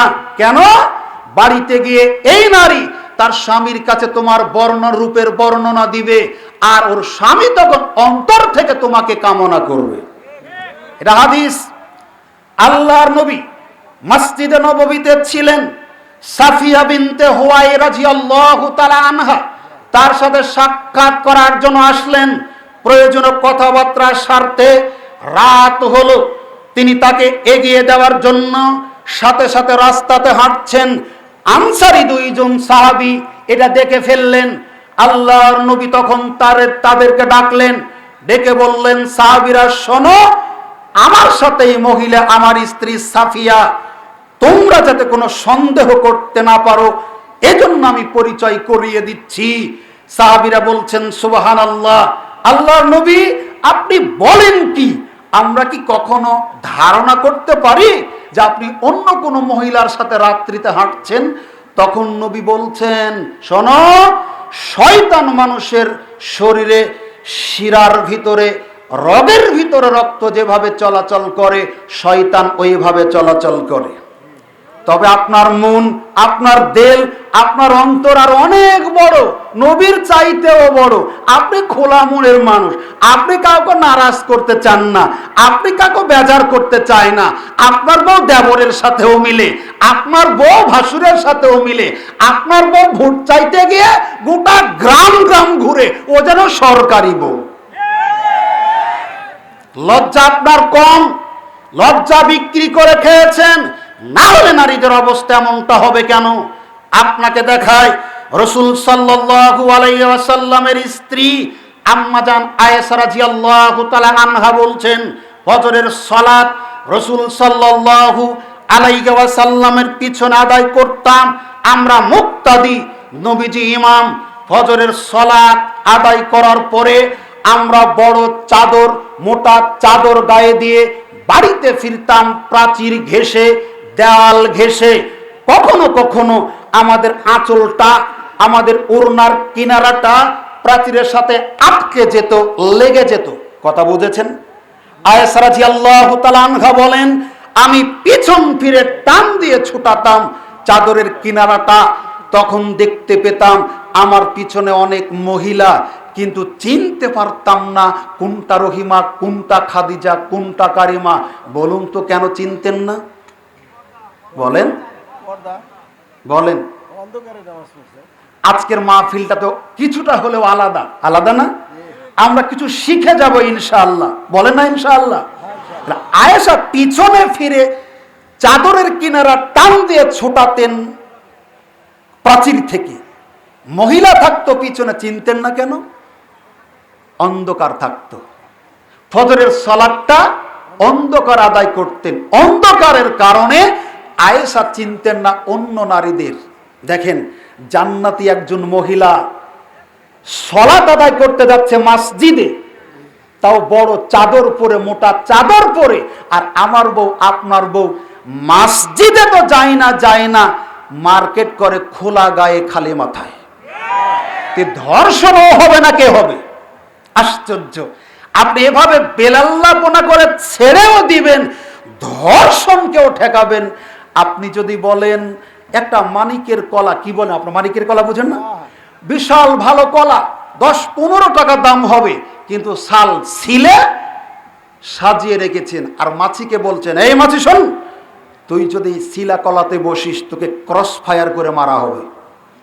মাছি চিন্তা করবে, ক্রস ফায়ার খেলে খাবো, জীবনের মতো একবার সুযোগ নিয়েই ছাড়বো। ঠিক একইভাবে নারী যখন খোলা গায়ে, খালি দেহে, খালি গায়ে চলবে, উলঙ্গ হয়ে চলবে, পর্দাহীনতার সাথে চলবে, অসংখ্য যুবক তাদের লোভ দৃষ্টি থেকে কখনো নিজেকে মুক্ত করতে পারবে না, সবল মারার চেষ্টা করবে। তাহলে আপনি বলতে পারেন, হুজুর আপনি বলেন কি যারা পর্দা করে তারা ধর্ষণের শিকার হয় না, যারা পর্দা করে তারা ইফতিজিং এর শিকার হয় না? জি হয়, আমি অস্বীকার করি না। তবে আপনাকে বলে গেলাম, বেপর্দা নারীরা যতখানি ধর্ষণের শিকার হয় তার চাইতে বহুগুণে পর্দাশীল নারীরা কম শিকার হয়। যতখানি বেপর্দা নারীরা ইজ্জত হারায়, সম্ভ্রম হারায়, ধর্ষণের শিকার হয়, ইফতিজিং এর শিকার হয়, যারা পর্দা করে তারা বহুগুণে কম সংখ্যক এতে আক্রান্ত হয়। অতএব এটা একটা উপায়, এটা একটা হাতিয়ার, এটা একটা মাধ্যম এই সমাজে নারীদের সম্মান ফিরিয়ে আনার, নারীদের মর্যাদা ফিরিয়ে আনার। সম্মানিত উপস্থিতি, এরপরের যে বিষয় আমরা মনে করি নারীদের আত্মসম্ভ্রম হারানোর পিছনে যত কারণ, তার একটা পশ্চিমাদের অপসংস্কৃতি। এদেশের অনেক মানুষ যারা দুনিয়াও বুঝে না, দিনও বুঝে না, এদের চরিত্র হলো বানরের মতো, এদের স্বভাব হই বেশ্যাদের ভালোবাসা দিবসে গিয়ে যত দিন থেকে বাংলাদেশে এই দিবস চালু হয়েছে তত দিন আমার দেশের মা বোনদের ইজ্জত হারাতে হয়েছে। ইজ্জতের সাথে কোন এক পয়লা বৈশাখের অনুষ্ঠান থেকে মা বোনেরা শরীরে বাড়িতে ফিরে আসতে পারেনি। অথচ পশ্চিমাদের পাঁচ আট একদল কুত্তা আছে দেশে, এরাই অপসংস্কৃতি চালু করে নারীদের ইজ্জত চালু ফেরাবার চেষ্টা করছে। লাথি মেরে ডাস্টবিনে নিক্ষেপ করবেন ওই সমস্ত দিবসকে। মুসলমানদের জন্য সমস্ত দিবস পালন করা হারাম। সম্মানিত সুধী মণ্ডলী, আমরা মনে করি 7 নম্বর যেই কারণ নারীদের সম্ভ্রম হারানোর পিছনে, সেটা হলো অশালীন পোশাক। পোশাকের একটা স্বকীয়তা আছে, পোশাকের নিজস্ব একটা বৈশিষ্ট্য আছে, পোশাক পরার একটা মানে আছে, কারণ আছে। কথা বলেন, পোশাক পরার একটা কারণ আছে না? আল্লাহ সুবহানাহু ওয়া তাআলা বলছেন, আমি পোশাক প্রেরণ করেছি তোমাদের সাজ সজ্জা গ্রহণ করার জন্য আর শীত থেকে আত্মরক্ষা করার জন্য। বোঝা যাচ্ছে পোশাক মানুষ পরে সৌন্দর্য বৃদ্ধি করার জন্য, পোশাক মানুষ পরে তার ইজ্জতকে ঢাকার জন্য। যেই পোশাক পরেও নারীদের পিঠ দেখা যায় এটা পোশাক নয়, যেই পোশাক পরে নারীদের পেট দেখা যায় এটা পোশাক নয়, যেই পোশাক পরে নারীদের মাথা বের হয়ে থাকে এটা পোশাক নয়। আপনি যেটা বলেন, পোশাক পরার একটা মূলনীতি বলেছেন রাসূল সাল্লাল্লাহু আলাইহি ওয়াসাল্লাম, পুরুষরা পোশাক পরবে, পরিধানের কাপড় পরবে টাকনোর উপরে, আর নারী পরবে টাকনোর। এখন যারা এসেছেন আহলে হাদিস অধ্যুষিত এলাকা, আপনাকে একটা হাদিস শোনাই, জীবনে বহুবার শুনেছেন, জানি না আপনাকে আমরা বুঝাতে পেরেছি কিনা আর আপনিও বুঝতে পেরেছেন কিনা। সেটা কি? আবু হুরায়রা রাদিয়াল্লাহু তাআলা আনহু বলেন, রাসূল সাল্লাল্লাহু আলাইহি ওয়াসাল্লাম বলেছেন, আল্লাহর 100টা দয়া। কতটা দয়া? কতটা দয়া? কতটা দয়া? 100টা। একটা দয়া আল্লাহ দিয়েছেন যেই দিন পৃথিবী সৃষ্টি করেছেন সেই দিন। একটা দয়া, একটা রহমতে কাজ করবে কিয়ামত পর্যন্ত। সুবহানাল্লাহ বললেন না? এটা বুঝতে পারেনি, মানে মিথ্যা ফজিলতের যত হাদিস বলবেন পাবলিক তত সুবহানাল্লাহ বলে। আল্লাহর দয়া কতখানি? 100টা। একটা দয়া দিয়েছেন কতদিন হলো? আর এই পানিটা 6 মাস পর খাওয়া যায় না, বিস্কিটের প্যাকেট 24 মাসের পরে খাওয়া যায় না, সাবান ব্যবহার করা যায় না, আর আল্লাহর দয়া কাজ করবে একটাতে কিয়ামত পর্যন্ত, রিজেক্ট হবে না। ময়লা পড়বে না, ঘুণে ধরবে না, বাসি হবে না। সুবহানাল্লাহ। তাহলে বাকি আছে কয়টা? অন্তত বাড়িতে যাবেন এই একটা হাদিস নিয়ে, পারবেন না? ইনশাআল্লাহ বলেন না। কতটা দয়া আছে বাকি? কতটা? 99টা। এখন আপনাকে একটু 2 মিনিট একটা দয়ার কিছু বোঝায়। আমি মাঝে মধ্যে বোঝাতে গিয়ে বলি, একটা দয়া ধরে নিন পৃথিবীর অন্য কোন রাষ্ট্রের মানুষকে দিলাম না, আমাদের দেশের যারা মারা গেছে তাদেরকেও দিব না। হাদিসে কিন্তু এভাবে লেখা নাই। আপনাকে বেশি করে আকৃষ্ট করার জন্য, হৃদয়ঙ্গম করার জন্য বলছি, কাউকে দিব না। বাংলাদেশে জীবিত মানুষের সংখ্যা প্রায় বলেন 18 কোটি, প্রায় 18 কোটি। এখন একটা দয়ার 18 কোটি ভাগ করেন তো। সুবহানাল্লাহ বললেন না? ইস, মানুষ অকৃতজ্ঞ আমরা। আল্লাহর দয়া বুঝেন না, আল্লাহর দয়া বুঝেন না, আল্লাহর দয়া বুঝেন না। নবী বলছেন, কাফের যদি জানতো আল্লাহর দয়া কতখানি, ওরা জান্নাত থেকে নিরাশ হতো না। আর মুমিন যদি জানতো আল্লাহর রাগ শাস্তি কত কঠিন, ওরা কোনোদিন জান্নাতে যাওয়ার আশা করতো না। আমরা দয়াও বুঝি না, শাস্তিও বুঝি না, খালি খায় আর ঘুমায়। আপনাকে বোঝাচ্ছিলাম একটা দয়া কাজ করবে কিয়ামত পর্যন্ত, বাকি আছে 99টা। আমি তো বুঝালাম বাংলাদেশের জীবিতদের দিয়ে, কিন্তু না, সারা পৃথিবীর জীবিত মৃত যত এসেছে, যত আসছে, যত আসবে কিয়ামত পর্যন্ত, সবার উপরে কাজ করবে একটা দয়া। অথচ একটা মা মুরগি কয়েকটা ডিম তার পেটের নিচে দিয়েছেন, বাচ্চা তুলে, ক্ষুধার্ত মা মুরগিটা, আপনি মালিক, এক মুঠ খুদ তার দিকে ছুঁড়ে ফেললেন, ক্ষুধার্ত মাটা নিজে না খেয়ে বাচ্চাকে কটকট করে খাওয়ায়। বলুন তো এই দয়ার কতখানি মুরগির মধ্যে আছে? সুবহানাল্লাহ। একটা গাভী আপনি পুষেছেন অস্ট্রেলিয়ান, ধনী হবেন মনে করে, বাচ্চা প্রসব করেছে, আপনি ঘৃণা করে হাত দেন না বাছুরের গায়ে, তাই না? মা গাভীটা জিহবাদের চেটে পরিষ্কার গা করে দেয়। কথা বলেন, একটা দয়ার কতখানি গাভীর মধ্যে আছে। এখন আপনি বলেন তো, যেই দিন আল্লাহ 99টা দয়া দিবেন একসাথে, সেই দিন মহব্বত, প্রেম, ভালোবাসা, আন্তরিকতা আরো কম হবে না বেশি হবে? খুবই বেশি না অল্প বেশি? খুবই বেশি না? অথচ দেখেন, আপনাকে হাদিস বলবো এখন। আবু যার গিফারি রাদিয়াল্লাহু তাআলা আনহু বলেন, রাসূল সাল্লাল্লাহু আলাইহি ওয়াসাল্লাম বলেছেন, সালাসাতুন লা ইয়াকাল্লিমুহুমুল্লাহ ইয়াউমাল কিয়ামা ওয়া লা ইয়ানজুরু ইলাইহিম ওয়া লা ইউযাক্কিহিম ওয়া লাহুম আযাবুন আলীম। কিয়ামতের মাঠে যেই দিন, বলেন, যেই দিন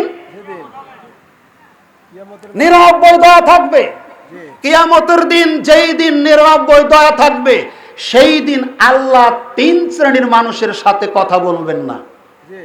বাড়ি পর্যন্ত একটা হাদিস অন্তত নিয়ে যাবেন আজকের জালসার। একটা দয়া কিয়ামত পর্যন্ত কাজ করছে, তাতে এই পরিস্থিতি, যেই দিন 99টা দয়া আল্লাহ নিজে দিবেন, সেই দিন আরো আকর্ষণ, ভালোবাসা, আন্তরিকতা।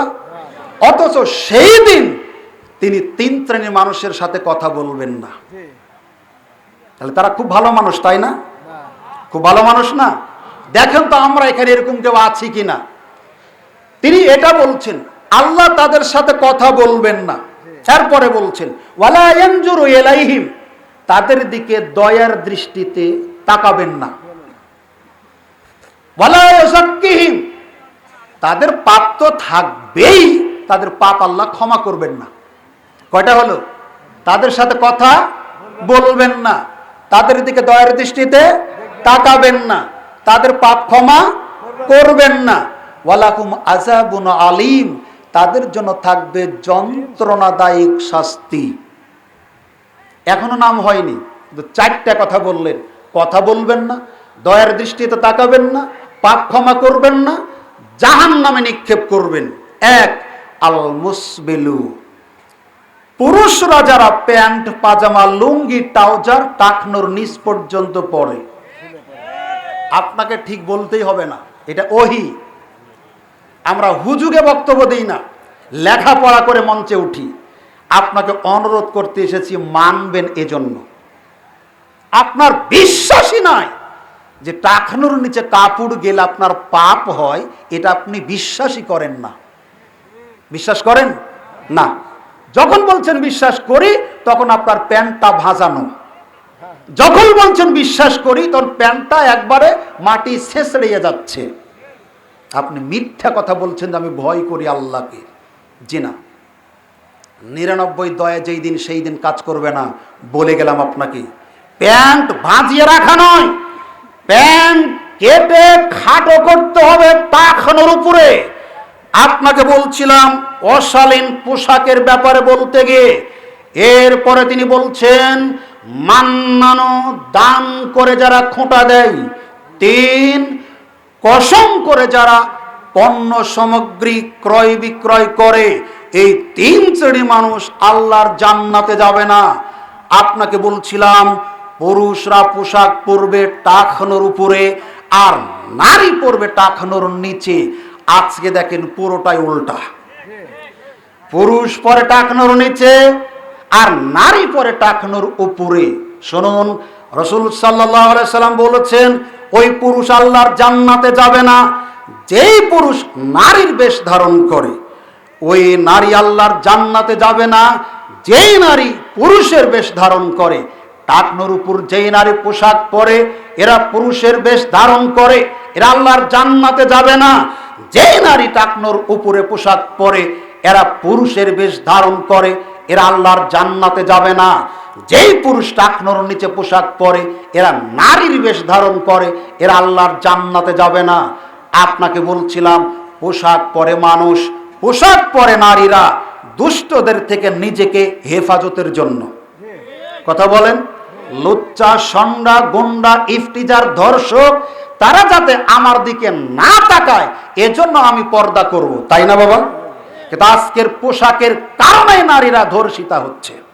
পোশাকের কারণে, মানে পোশাকই যেন তার দিকে আকর্ষিত করছে পরপুরুষকে। পোশাক হবে শালীন, পোশাক হবে ঢিলা ঢালা, বুরকাটা পরেছেন দেহের সাথে টাইট ফিট। আপনাকে বলছিলাম এই পোশাক হারাম।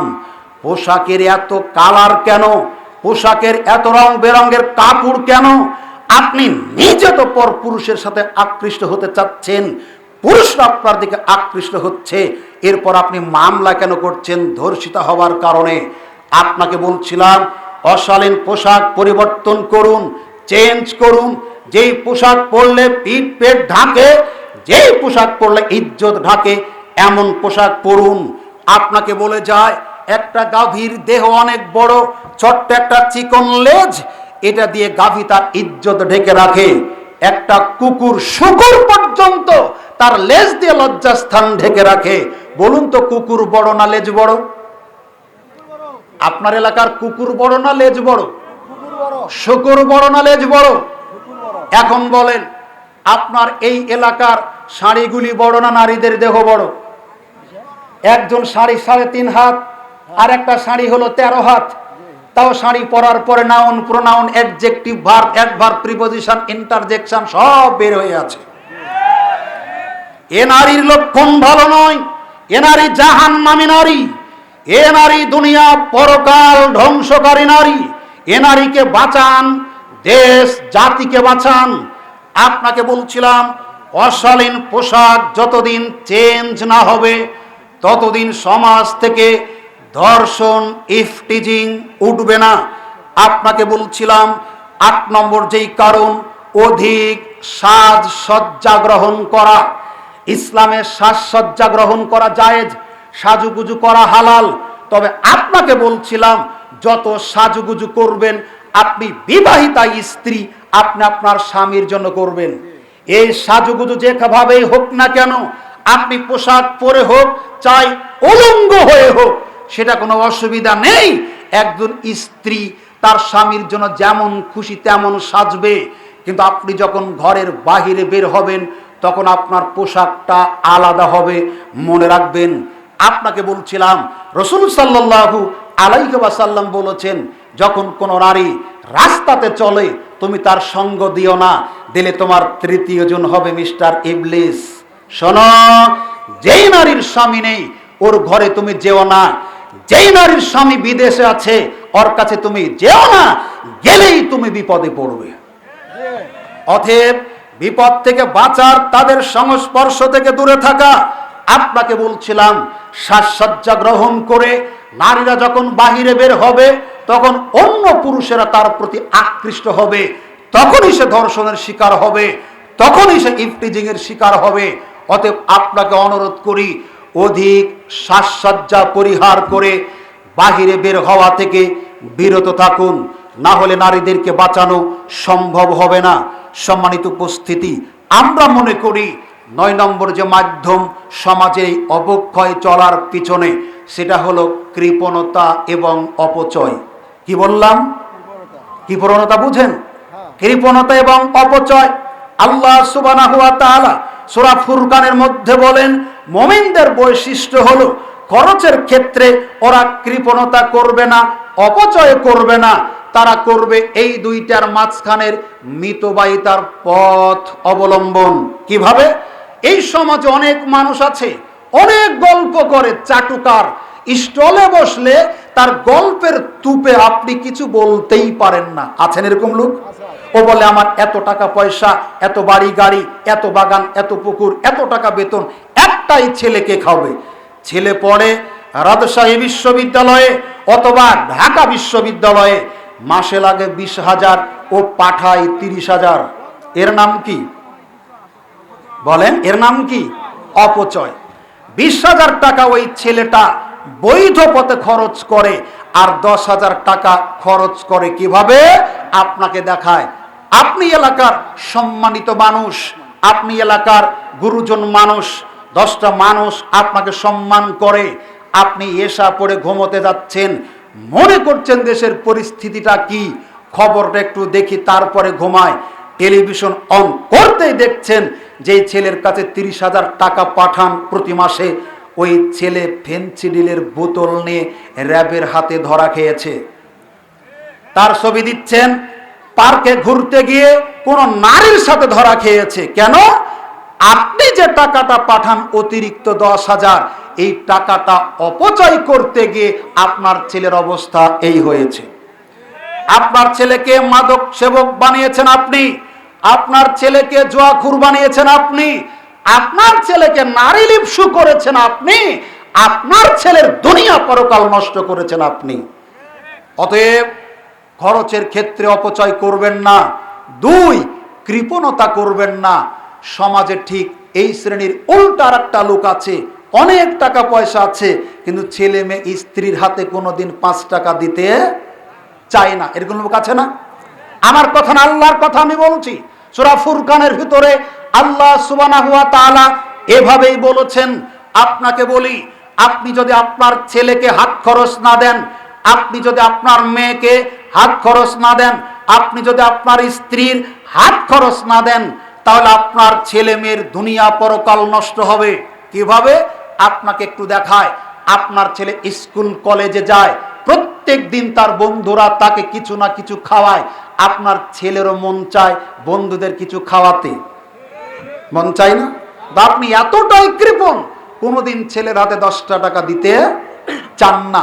দেখবেন জমিন থেকে ধান তুলে রোদে শুকিয়ে 50 মণ ধান তালাতে রেখেছিলেন, দাম বেশি, বিক্রি করবেন বলে লোক ডেকে আনলেন, ওজন করে দেখছেন 42 মণ আছে, 8 মণ।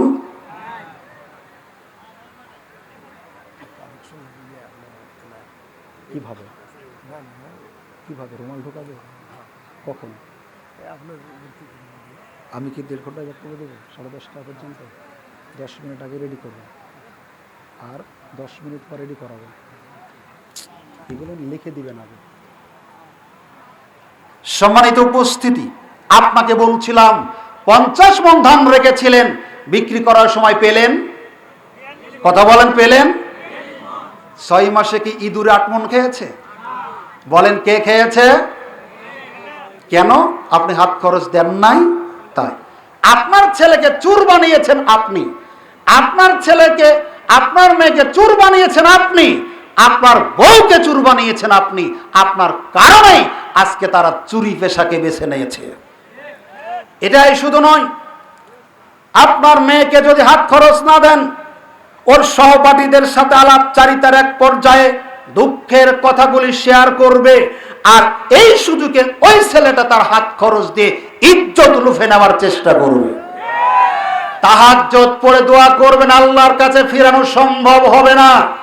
আপনাকে বলে যায়, আপনি যদি আপনার স্ত্রীর হাত খরচ যেটা বৈধ সেটা না দেন, আপনার স্ত্রী পাড়ার অন্য কোনো যুবকের সাথে পরকীয়ায় লিপ্ত হবে। হজ করতে গিয়ে কাবার গেলাপ ধরে কাঁদবেন, তবুও বউকে পরকীয়া থেকে ফিরিয়ে আনতে পারবেন না। অতএব মাঝে মধ্যে ছেলে মেয়ের হাতে ৫-১০ টাকা দিবেন, তবে খেয়াল করবেন এটা যাতে তার বিপদের কারণ না হয়। আবার খেয়াল করবেন আপনার স্ত্রীরও হাতে মাঝে মধ্যে ৫-১০ টাকা দিবেন, তারও অনেক চাহিদা থাকে দান সদকা করার, নাতিপুতি আছে তাদেরকে দেওয়ার ক্ষেত্রে। আপনি যদি না দেন আপনার দুরিগা পরকাল নষ্ট হবে, সমাজে অরাজকতা সৃষ্টি হবে, পরিবারে অশান্তির সৃষ্টি হবে। আপনাকে বলছিলাম পরবর্তী কারণ নাম্বার 10, যার জন্য সমাজের এই অবক্ষয়, সেটা হলো সহশিক্ষা এবং আপনার একই প্রতিষ্ঠানে কর্মজীবী নারী পুরুষ একসাথে থাকা। আমাদের দেশের প্রাইমারি লেভেলের ছেলেরা নারী পুরুষ সম্পর্কে যথেষ্ট জ্ঞান। আপনারা যখন লেখাপড়া করেছেন প্রাইমারিতে কমন রুম ছিল না, 6, 7, 8 পর্যন্ত কমন রুম ছিল না। আজকে প্রাইমারিতে কমন রুম করা লাগতেছে, এমনি না প্রয়োজনের জন্য। কথা বলেন, এমনিতেই না প্রয়োজন। তাই যেই সমাজের ক্লাস 5 পড়া ছেলে মেয়ে নারী পুরুষের অঙ্গ সম্পর্কে বুঝে, সেই দেশের ছেলে মেয়ে যদি আপনার ইন্টারমিডিয়েট, ডিগ্রি, অনার্স, মাস্টার্স পাশাপাশি বেঞ্চে বসে ক্লাস করে, এই ধর্ষণ ঠেকাবেন কি দিয়ে? অসম্ভব। শুধু এখানেই নয়, প্রায় প্রতিষ্ঠানে শিক্ষক শিক্ষিকা কর্মচারী নারী পুরুষ একাকার। এমনও হতে পারে অফিস আদালতে অসংখ্য কর্মচারী কর্মকর্তা নারী পুরুষ একসাথে বসে অফিসের কাজকর্ম করে। এমন নারী অফিসে আছে যার স্বামী অন্য জায়গায়, এমন পুরুষ অফিসে আছে যার স্ত্রী অন্য জায়গায়। দুইজনের একাধিক দিনারাপচারিতার এক পর্যায়ে দুইজনের লিভ টুগেদারে ব্যস্ত, পরকীয়ায় লিপ্ত, ইজ্জত হারানোর মতো আত্মঘাতী পেশায় তারা জড়িয়ে যায়, অহরহ আমরা দেখি। অতএব এই সমাজকে যদি ধর্ষণ মুক্ত করতে চান, নারীদের ইজ্জত সম্মান নিয়ে যদি বেঁচে থাকতে দেন, তাহলে সহশিক্ষা এবং একই কর্মস্থলে নারী পুরুষের অবাধ মেলামেশা বন্ধ করতে হবে। একসাথে চলতে দিলে এই অপরাধগুলি বন্ধ হবে না। আপনাকে বলছিলাম নাম্বার 11, পারিবারিক অনুশাসনের অভাব। আপনাকে বলছি এদেশের রিক্সা চালকের হাতে নারীরা নিরাপদ নয়, এদেশের বাস চালকের কাছে নারীরা নিরাপদ নয়, এদেশের রিক্সা চালকের কাছে নারীরা নিরাপদ নয়, এদেশের শিক্ষকের কাছে পর্যন্ত ছাত্রীরা নিরাপদ নয়, ভাইয়ের কাছে বোন নিরাপদ নয়, এমনকি বাপের কাছে পর্যন্ত তার মেয়ে নিরাপদ নয়। অহরহ আমরা দেখতে পাই আপনার মেয়ে কলেজে গেছে, পড়ন্ত বেকাল, আসছে না বাড়িতে, আপনার কাছে ফোন দিয়ে বলছে, আব্বু আমি মেরিনার বাসাতে এসেছি, আজকে যাব না আগামীকাল যাব। অসম্ভব। যেই দেশের মা বোনেরা শিক্ষকের হাতে নিরাপদ নয়, সে দেশের মেয়েরা তার বান্ধবীর হাতে নিরাপদ নয়। আপনার মেয়ের ইজ্জত নষ্ট করার জন্য আপনার বান্ধবী যথেষ্ট, আপনার মেয়ের ইজ্জত নষ্ট করার জন্য তার বন্ধুই যথেষ্ট। অতএব পশ্চিম কালেও আপনার প্রাপ্তবয়স্ক মেয়ে কোনো বান্ধবী, ছেলে বান্ধবী হোক আর মেয়ে বন্ধু হোক, কারো বাড়িতে একাকী রাত কাটাতে পারে না। যেই দিন এই পারিবারিক অনুশাসন গড়ে তুলতে পারবেন, সেই দিন সমাজ থেকে ধর্ষণ লেজ গুটিয়ে পালাবে। সম্মানিত সুধী মণ্ডলী, পরের যে বিষয়, একাকী সফর করতে দিবেন না। একাকী সফর করতে যদি দেন, আপনাকে বলি রাসূল সাল্লাল্লাহু আলাইহি ওয়াসাল্লামের সাহাবী রাসূল সাল্লাল্লাহু আলাইহি সাল্লামকে জিজ্ঞেস করলেন, আল্লাহর নবী আমার স্ত্রী হজে যাবে আর আমি আপনার সাথে অমুক যুদ্ধে যাব, পরামর্শ করতে এসেছি আমি কি করব। কথা বোঝা যায়? কথা বোঝা যায়? এই সাহাবীর স্ত্রী যাবে হজে, কিন্তু মাহারাম সাথে কেউ নাই, স্বামী নাই, বাপ নাই, চাচা নাই, ভাই নাই, খালো নাই, মামা নাই, যার সাথে বিবাহ হওয়া হারাম এরকম কেউ নেই। তখন আল্লাহ নবীকে বলছেন, আমি তো নিয়ত করেছি জিহাদে যাওয়ার জন্য, আমার স্ত্রী একাকী হজে যাবে, আমি কি করব আপনি বলুন। রাসূল সাল্লাল্লাহু আলাইহি ওয়াসাল্লাম বললেন, তুমি তোমার স্ত্রীর সাথে হজে যাও, তোমার জিহাদ লাগবে না। আজকে দেশের মানুষ বিয়ের সাথে মহিলারা হজে যায়, এরা দেশটাকে নষ্ট করেছে, কাবাও নষ্ট করতে যায়। এরা কুলাঙ্গার, ইতর ছোট লোক শ্রেণীর মুসলিম, এরা ইসলাম জানে না, সেজন্য মানতেও পারে না ভালো মতো। আপনাকে বলি, যেখানে জিহাদে যেতে অনুমতি দিচ্ছেন না, আল্লাহর নবী স্ত্রীর সাথে হজ সফরে সঙ্গী হওয়ার জন্য বলছেন সাহাবীকে, আপনি আপনার স্ত্রীকে একাকী সফরে পাঠাচ্ছেন, ট্রেনিং এ পাঠাচ্ছেন, আপনি স্বামী নামের কলঙ্ক, আপনি স্বামী নামের অযোগ্য। আপনার স্ত্রীকে কত পরপুরুষ যে দেখে, আপনার স্ত্রীকে কত পরপুরুষ যে রাত্রে কামনা করে, তার কোনো ইয়াত্তা নেই। আপনি মনে করছেন নিজেকে ধন্য, তাই না? অতএব একাকী সফর বন্ধ করুন, নইলে এটা হবে না। এরপরের 12 নম্বর যেই কারণ, সুগন্ধি ব্যবহার করা। মনে রাখবেন, আজকের এই মাহফিলে আমি বিশ্বাস করি যত পুরুষ আমরা আছি, আমাদের মা আছে, আমাদের চাচি খালা ফুফু আছে, আমাদের বোন আছে, আমাদের অনেকের বউ পর্যন্ত আছে যারা বিবাহিত। আপনাদের অনুরোধ করি, আবু হুরায়রা রাদিয়াল্লাহু তাআলা আনহু বলেন, একদিন তিনি রাস্তাতে বসা একজন মহিলা যাচ্ছিল তার সামনে দিয়ে, মনে করলেন আবু হুরায়রা এই মহিলা সুগন্ধি ব্যবহার করেছে। তখন তিনি সন্দেহের বশবর্তী হয়ে মহিলাকে ডাক দিলেন, হে মহিলা, জি, তুমি কোথায় যাবে? মসজিদে। কেন? সালাত আদায় করতে। তখন তিনি বলছেন, তুমি কি সুগন্ধি ব্যবহার করেছো, সেন্ট ব্যবহার করেছো? মহিলা বলছে হ্যাঁ। তখন আবু হুরায়রা বলছেন, তুমি ফিরে বাড়িতে যাও। একটা নাপাক মানুষ, একটা অপবিত্র মানুষ পাক হওয়ার জন্য, পবিত্র হওয়ার জন্য যেভাবে গোসল করে, তুমি ওইভাবে গোসল করো। বোঝাতে পারিনি? নাপাক হয় মানুষ কখন?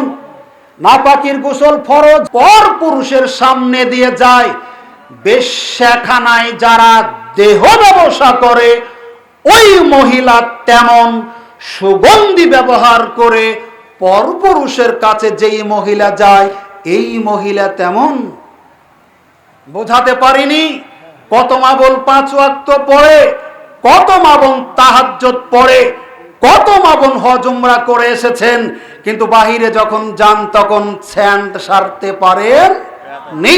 আপনাকে অনুরোধ করি, বাহিরে যাওয়ার সময় সুগন্ধি পরিহার করুন, না হলে নিজেকে রক্ষা করতে পারবেন না। বলছিলাম আজকের আলোচনার সর্বশেষ কারণ, সেটা হলো আপনার রাজনৈতিক প্রচলিত রাজনীতি। নারীদের সুরক্ষার পিছনে কেন তারা অরক্ষিত, কেন তারা সুরক্ষিত নয়, কেন তারা ইজ্জত সম্ভ্রম হারায়, এর পিছনে একটা জিনিস কারণ, সেটা হলো প্রচলিত রাজনীতি। কারণ মাঝে মধ্যে আমরা ফেসবুক, ইউটিউবে দেখি অনেক ধর্ষক, এদেশের দামাল যুবক ধর্ষণ করে মা বোনদের ইজ্জত হারা করে, কাপড় চোপড় খুলে মোবাইলে ভিডিও ধারণ করে ফেসবুকে ছেড়ে দেয়। কথা বলেন? আমরা এটা দেখি। পুলিশ গ্রেফতার করেছে, এই পর্যন্ত শেষ। তারপরে কোনো শাস্তি হয় কি হয় না, এটা দেশবাসী আর জানতে পারে না। কেন? যখন এই ধরনের ধর্ষকেরা পুলিশের হাতে ধরা খায়, তখন নেতারা উপর থেকে কলকাঠি নাড়ে, এটা হলো আমার দলের ক্যাডার, একে যদি আমরা না বাঁচাই, একে যদি মুক্ত না করি, এই বিপদ থেকে যদি রক্ষা না করি, তাহলে আগামী নির্বাচনে মাঠে আমার কাজ করবে কি? আর ঠিক বলবেন না, ভয় আছে এটাতে, পাবলিকের এটাতে ভয় আছে। এই রাজনৈতিক নেতাদের ছত্রছায়ার কারণে দর্শকদের কোনো বিচার হয় না, তাই এদেশ থেকে ধর্ষণ উঠে যায় না। সর্বশেষ কারণ, আইনের বাস্তবতা নেই দেশের মাটিতে। আইন লেখা আছে আইন বইয়ে, আইন লেখা আছে বই পুস্তকে, আইনের বই আছে টেবিল চেয়ারের উপরে, আইন প্রয়োগ নেই। যা কিছু আছে দরিদ্রদের প্রতি নির্যাতন করার জন্য আছে। এদেশের ধনীরা যখন অত্যাচার করে, অন্যায় করে, পাপ করে, তাদের কোনো শাস্তির জবাবদিহিতার সম্মুখীন হতে হয় না। না হলে আপনাকে দেখায়, এদেশের গরিব মানুষেরা কিস্তির টাকা যখন দিতে পারে না, গ্রামীণ ব্যাংকের অ্যাসোডের ঠ্যাঙ্গা মারার নানান এই সুদখোর এনজিওর ঘরের টিন নামিয়ে বিক্রি করে কিস্তির টাকা সুদ করতে হয়, কিডনি বিক্রি করে কিস্তির টাকা সুদ করতে হয়, নিজের কুলের শিশুকে বিক্রি করে ঋণ পরিশোধ করতে হয়। কিন্তু মুখে হাত দিয়ে বলুন, এদেশের হতদরিদ্র মানুষের ট্যাক্সের টাকা দেশ থেকে যারা হাজার হাজার কোটি টাকা চুরি করে বিদেশে পাচার করেছে, তাদের বিচার জাতি কোনোদিন দেখেছে? এটাই দেশে অবক্ষয় চলার পিছনে একটা কারণ। রাসূল সাল্লাল্লাহু আলাইহি সাল্লাম যেখানে তার পদচারণা হয়, যেখানে তিনি যান, সেখানে খারাপ মানুষরা ভালো হয়ে যায়, সুদখোর মানুষেরা সুদ ছেড়ে দেয়, ধর্ষক মানুষেরা ধর্ষণ ছেড়ে দেয়, খারাপ মানুষেরা ভালো মানুষে পরিণত হয়, বিজয় ছিনিয়ে আনেন। এর পিছনে কারণ কি?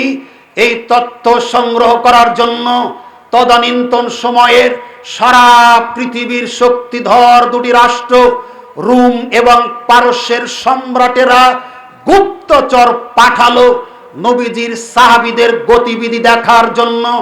গুপ্তচরেরা এসে দেখে রিপোর্ট নিয়ে ফিরে গেছে রোম পারস্যে। যাওয়ার পর বলছে, শুনুন, আমরা যখন গেলাম, মুহাম্মাদের সাহাবীরা মুহাম্মাদকে এত সম্মান করে, সারা পৃথিবীর সবচাইতে শক্তিধর রাষ্ট্র রোম পারস্যের সম্রাটকে সে দেশের সৈনিকেরাও এত সম্মান করে না। মুহাম্মদ সাল্লাল্লাহু আলাইহি সাল্লাম যখন বক্তৃতা রাখেন, সাহাবীরা মাথা নিচু করে বসে থাকেন, মনে হয় তাদের মাথার উপর পাখি বসে আছে, একটু নড়াচড়া করলেই পাখি উড়ে যাবে। পাখি উড়ে যাওয়ার ভয়ে তারা নড়াচড়া করে না, এতটাই সম্মান করে। কথা বলার সময় তার চেহারার দিকে তাকাতে পারে না। মুহাম্মদ সাল্লাল্লাহু আলাইহি ওয়াসাল্লাম যখন ওযু করেন, ওযুর পানি তারা মাটিতে পড়তে দেয় না, হাতে নিয়ে বরকতের আশায় গায়ে মাখে। যখন তিনি থুতু ফেলেন, এই থুতুটা মাটিতে ফেলতে দেয় না, হাতে নিয়ে গায়ে মাখে বরকতের আশায়। তখন রোম পারস্যের সম্রাটেরা বলছে, আর কিছু কি দেখেছো? তখন তারা বলছে, আমরা দেখেছি সেই দেশের ধনীরা অপরাধ করলেও যেই বিচার, গরিবেরা অপরাধ করলেও সেই বিচার। বিচার নীতি কি? এই হাদিস থেকে প্রমাণিত হয়। আরেকটা হাদিস, রাসূলের জামানায় বানি মাখজুম গোত্র সম্ভ্রান্ত সম্মানী গোত্র, এই গোত্রের এক মহিলা চুরি করেছে, প্রমাণ হয়ে গেছে চোর। এখন এত ধনী ঘরের মহিলা, এত সম্মানী ঘরের মহিলার হাত কাটা যদি হয়, সারা জীবন বদনাম নিয়ে বেঁচে থাকতে হবে। কথা বলেন? এখন কে সুপারিশ করবে নবীজির কাছে যাতে তিনি হাত না কাটেন? এমপি মন্ত্রীর কাছে গেলে পেজ ধরেন না, যে দলের লিডারকে এলাকার, ওকে দিয়ে ফোন দেওয়ায়। কথা বলেন? সাহাবীরা বলছেন, কে সুপারিশ করবে? রাসূলের প্রিয়জন উসামা ইবনে যায়েদ রাদিয়াল্লাহু তাআলা আনহু, তাকে তারা বাছাই করে নবীজির কিছু পাঠালেন। কেন? যাতে করে বানি মাখজুম গোত্রের এই চূর্ণী মহিলার হাত কাটা না হয়, সুপারিশ করার জন্য। রাসূলের কাছে যেই বলা হলো, তিনি রেগে লাল হয়ে গেলেন, দাঁড়িয়ে আল্লাহর প্রশংসা করলেন, তার উপরে দরুদ পাঠ করলেন। করার পর বললেন, সাহাবীরা শোনো, আমার আগে পৃথিবীতে যত নবী আল্লাহ পাঠিয়েছেন, যত রাসূল আল্লাহ পাঠিয়েছেন, তার উম্মতেরা ধ্বংস হয়েছে যত কারণে, তার একটা হলো এই সমাজের ধনী মানুষেরা যখন অপরাধ করলো তাদের কিছু হতো না, আর গরিবরা যখন অপরাধ করতো তাদের শাস্তি দেওয়া হতো। এই জন্য তারা ধ্বংস হয়ে গেছে। মনে রাখবা, আজকের এই সময় আমার মেয়ে ফাতেমা যদি চুরি করত, এটা যদি প্রমাণিত হয়ে যেত যে আমার মেয়ে ফাতেমা চুরনি, তাহলে আমিও তার হাত কেটে ফেলতাম। আজকের এই দেশে যদি একটা ধর্ষকের বিচার হয় ন্যায্য, যদি একটা ইজ্জত হারা মা তার ইজ্জত হারানোর বিচার পান, যদি একটা মা ধর্ষণের বিচার পান, যদি একটা বোন ইফটিজিং এর বিচার পান, দিবালোকে মাইকিং করে শত শত মানুষের মধ্যে একজন জেনাকার পুরুষকে শাস্তির সম্মুখীন যদি করা হয়, বাংলাদেশ থেকে এই ধর্ষকেরা ভিসা পাসপোর্ট ছাড়াই পালিয়ে যাবে। কিন্তু বিচার হয় কি? বিচার হয় কি? না। অতএব আসুন, শুধু বক্তৃতা শুনেই নয়, আমরা যাতে আলোচনা করা বিষয়গুলোর উপরে আন্তরিকতা হয়ে আমল করতে পারি, আল্লাহ সেই তৌফিক দান করুন, আমিন। যারা মাহফিলের আয়োজন করেছেন, আল্লাহ তাদেরকে কবুল আর মঞ্জুর করুন, আমিন। আপনাদের যদি বলি আজকের মাহফিলের ব্যবস্থা করাতে আপনারা খুশি না বেজার? কম না বেশি? খুব বেশি। এই মাহফিল চলতেই থাকুক প্রতি বছর, এটা কি চান? না এই মাহফিল এখানে না হয়ে গান বাজনা হোক, এটা চান? এই ভ্রাম্যমান শিক্ষাগার, ভ্রাম্যমান দিন প্রচারের একটা প্রতিষ্ঠানও বটে। এখানে যে আলোচনাগুলি করা যায়, হয় বাংলাদেশে কোনো স্কুল কলেজ মাদ্রাসাতে করা সম্ভব? এমন কিছু মানুষ আপনারা আছেন, অনেক কিছু স্কুল কলেজ মাদ্রাসাতে শেখানো সম্ভব হলেও ওই মানুষেরা স্কুল কলেজ মাদ্রাসায় যেতে পারে না। এখানে এসে তারা শিখে। সুন্দর একটা মাধ্যম। এই মাধ্যমকে আমরা যে যার পজিশন অনুযায়ী একটু সহযোগিতা করব। দেরি খুব করবেন না। আমি ওইভাবে কালেকশন করতে অভ্যস্ত নই, যেহেতু বলা হয়েছে। আমি অনুরোধ করবো স্বেচ্ছাসেবক ভাই যারা আছেন, অনুগ্রহ করে চুপিসারে ঢুকে যান আর পকেট আপনারা হাত দিবেন। বাড়িতে যাওয়ার যদি রিক্সা ভ্যান স্কুটারের ভাড়া না লাগে, পকেটে যা কিছু আছে আপনি রুমালে দিয়ে দেন। কারণ শয়তান আপনাকে ধোঁকা দিচ্ছে, এই আঞ্জামে তুমি